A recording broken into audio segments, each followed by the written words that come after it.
আজ শুক্রবার, সাথে শবে বরাত, তো একটু ভালো মন্দ তো খেতেই হয়। তো আপনাদের ভাইয়া বলছিল মোরগটা জবাই করে দিতে, তো যেই বলা সেই কাজ। আসসালামু আলাইকুম, রোদুস স্টাইল কুকিং থেকে আপনাদের স্বাগতম। কেমন আছেন আপুরা ভাইয়ারা? আশা করি আল্লাহর রহমতে ভালো আছেন, যে যেখানে আছেন সুস্থ আছেন। আমিও ভালো আছি। আমি বিক্রমপুর থেকে বলছি। তো আজকে অফিস স্ক্রিনে সকালে অনেক কাজ করেছি সংসারের, তো কাজের কোনো কমতি নেই। তো দুপুর থেকে ভিডিওটা শুরু করলাম। এখানে আমি কবুতরের মাংস রান্না করব আর মোরগটা কেটে নিয়েছি। তো মশলাগুলো আমি কষিয়ে নিচ্ছি।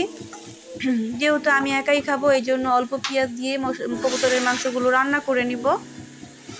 তো আমার ভিডিওগুলো ভালো লাগলে অবশ্যই লাইক কমেন্ট সাবস্ক্রাইব করে আমার চ্যানেলের পাশে থাকবেন আর ফুল ভিডিওটা অবশ্যই দেখবেন। তো আমাকে ছাড়া কবুতরের মাংস আর কেউই খাবে না। আর এইদিকে আমি আজকে মোরগের মাংসটাকে হাতে মেখে রান্না করব। আজকে একটু অন্যভাবে রান্না করছি, কষিয়ে রান্না করব না। তো ভিডিওর কোনো অংশ যদি বিন্দু পরিমাণের ভালো লেগে থাকে তাহলে অবশ্যই একটা লাইক দিয়ে যাবেন। আর একটা লাইক দিলে আরও 5 জনের কাছে আমার ভিডিওগুলো যেতে সাহায্য করে। তো আমি মাংসগুলোকে মাখিয়ে এখন চুলায় বসিয়ে দিলাম। তো ঢেকে দিয়েছি। আর এইদিকে কবুতরের মাংসটাও রান্না করা শেষ। আমি আরেকটা কড়াই বসিয়ে দিয়েছি।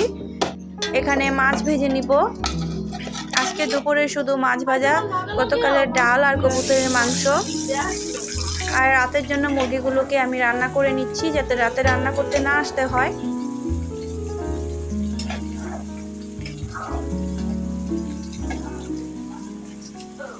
তো আমি আপনাদের আগেও বলেছি, আমি আপনাদের রান্না শেখাতে আসিনি। আমি যখন যাই রান্না করি আপনাদের সাথে শেয়ার করি। আমার আপনাদের সাথে শেয়ার করতে ভালো লাগে। তো এখানে মাছগুলো ভাজা হয়ে গেলে আমি এখানে ভালো করে মাংসটাকে কষিয়ে নিচ্ছি।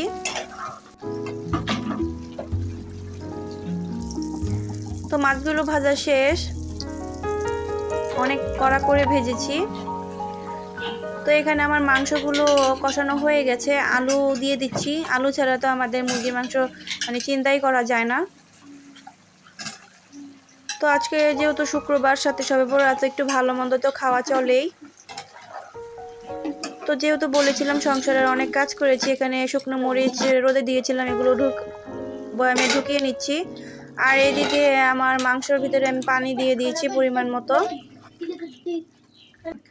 আর সাথে এখানে আমি দুধও বসিয়ে দিলাম, একটু পায়েস রান্না করব। তো মাংসটা, আলুগুলো সিদ্ধ হয়ে আসলে এখানে আমি শাক বাটা দিয়ে মাংসটা নেড়ে চেড়ে দিচ্ছি। এখন কিছুক্ষণ রান্না করে নিব। আর এইদিকে আমি পোলার চাল দিয়ে দিয়েছিলাম, সেটার ভিডিও আর করা হয়নি। তো পায়েসটা আমি রান্না করে নিব। তো পায়েসটা আমার রান্না করা শেষ। আর আমার সবগুলো রান্না কেমন হয়েছে অবশ্যই কমেন্টস করে জানাবেন আপনারা। আর এইদিকে আমি পোলাও রান্না করার জন্য পেঁয়াজ ভেজে নিচ্ছি। এখানে আমি ঘি দিয়ে দিয়েছিলাম। তো পোলার চালগুলো ধুয়ে রাখা ছিল, এগুলো আমি দিয়ে দিচ্ছি, এখন ভেজে নিব।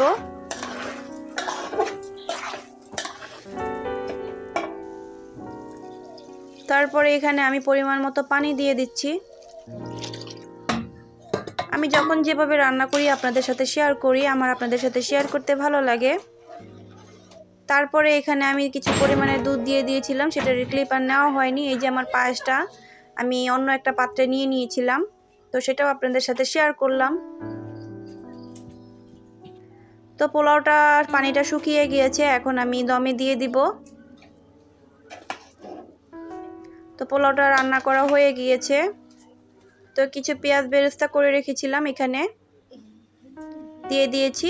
মাংসটাও এই যে রান্না করা শেষ, খাচ্ছিল, সেটার ভিডিও নিলাম। আজকের ভিডিওটা এ পর্যন্তই। সবাই ভালো থাকবেন। আল্লাহ হাফেজ।